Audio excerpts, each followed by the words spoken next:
just thinking about our topic, just the credibility of the Bible, and we were just talking about how the Bible itself, claims to be the written word of God. And, I was just thinking about external evidences as well. One of the things that amazes me is just the archaeological evidence, in the sense that, you just think about archaeology in general. If there would have been one archaeological dig or finding that would refute the scriptures, we would all hear about it. But what amazes me, I'm just going to, just discuss 2 points that I know of. I know for many years, many archaeologists used to refute the scriptures because they said that there was never really an ancient city of Nineveh. We read about the city of Nineveh actually in the book of Jonah. Jonah was this prophet who was called to give a message from God to this city, and these people in Assyria. And amazingly enough, I forget how many years ago it was exactly, but archaeologists digging in that part of the world began to find inscriptions with the name Nineveh. And it just amazes me that, where they once would sit here to refute the scriptures, they actually begin to find evidence that the Bible was correct. And, I just think that's amazing. I think if in all the years of just digs and studying in that particular science, if there would have been something that would have refuted the Bible, we all would have known, especially us Christians would have heard about it from the rooftops. And then I had the pleasure and joy back in 2005 and a great experience of visiting Israel. And one of the places that we visited is this place called Caesarea by the Sea. It's on the northern coast of Israel, right on the Mediterranean. And for many years, again, archaeologists used to speak out against the scriptures because there was a Roman leader and a governor there named Pontius Pilate, who's mentioned in the scriptures. We all know him as the one who presided over the trial of Jesus.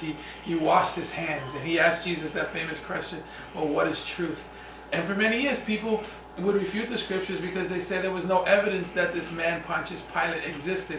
And amazingly enough, when you go to Caesarea by the Sea, they actually have a copy of an inscription where actually lists the name of Pontius Pilate. The original is in a museum, but it was amazing to me to see physically this inscription, again, a copy of the inscription that was found that actually mentioned his name.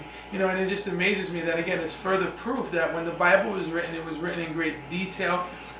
I stay amazed at the fact that the Bible would almost give itself up to a test by saying, in this particular region, during this particular time, this person was the ruler. And I really believe the Lord allowed that to happen just because the Lord would know that eventually a Nineveh would be found. Eventually an inscription with the name Pontius Pilate would be found. And that would shed light on the fact that it was someone other than man that actually inspired these scriptures. And I just think that's just another area where it's important for us to investigate. And one of the things I also want to mention is that I think sometimes that we think when it comes to believing in God and Jesus and reading the Bible, we almost have to check our minds at the door. We have to almost dumb ourselves down. And one of the things I've learned is that the Bible never ever expects that of us. One of the things we see the Apostle Paul doing, he says that he reasoned from the scriptures with those. He explained to them and demonstrated that these things were so.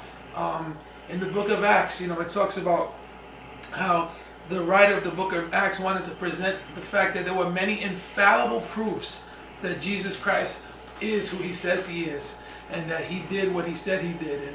And I just think it's important to know that we have a reasonable faith. It's based upon facts. It's based upon scientific evidence saying that this is the Word of God. I think it's important for people to understand that don't check your mind at the door and think that you have to dumb this down and just kind of jump into it, feet first. But that you can use critical thinking and you can look at the evidence and come to a logical conclusion for yourself. In the Old Testament, the Lord said, "Hey, to the people, come, let us reason together." And I think it's important for us to put our prejudices aside and maybe the things that we once knew and heard from others and line up everything that we've heard with the evidence that's there. And I think that would lead us to a logical conclusion that the Word of God is the Word of God.